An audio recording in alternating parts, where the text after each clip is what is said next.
દેશભરમાં ઉજવણી થઈ રહી છે। ગુજરાતમાં પણ ગલીએ ગલીએ બાપાને બિરાજમાન કરવામાં આવ્યા છે। પણ જ્યારે વાત સુરતની આવે ત્યારે તો કેવું જ શું, અત્યાર સુધી તમે ગણેશજીના બાળ રૂપની અને રાજા સ્વરૂપની, વાહન મૂષક સાથેની અને ગણેશ પરિવાર સાથેની વિવિધ મૂર્તિઓના દર્શન કર્યા હશે, પણ શું તમે ક્યારેય વૃક્ષની છાલમાંથી બનેલા ગજાનનના દર્શન કર્યા છે? આ દ્રશ્યો જોઈ લો। આમ તો સંપૂર્ણ સુરતમાં 80,000 ગણેશ પ્રતિમાઓનું સ્થાપન કરવામાં આવ્યું છે, પણ તે તમામમાં સૌ કોઈનું ધ્યાન આકર્ષિત કરી રહ્યા છે લીમડાના છાલમાંથી બનેલ શ્રી ગણેશ। આપ જુઓ આ દ્રશ્યો।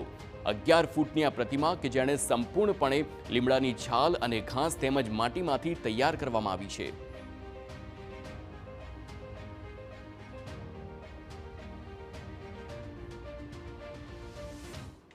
ये नीम के वृक्ष के छाल से बनी हुई है।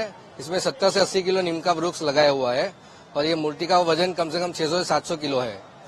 इसमें और घास और मिट्टी का यूज किया हुआ है। ये मूर्ति बनाने का हमारा तात्पर्य सिर्फ यही है कि समाज के लोगों को पता चले कि वृक्ष का महत्व हमारे जीवन में कितना है, ताकि लोगों को वृक्षों को ना काटे और उसका महत्व समझे। यानी वृक्ष, ये मूर्ति की वजह से हम वृक्ष बचाओ और पक्षी बचाओ का संदेश समाज को देना चाहेंगे।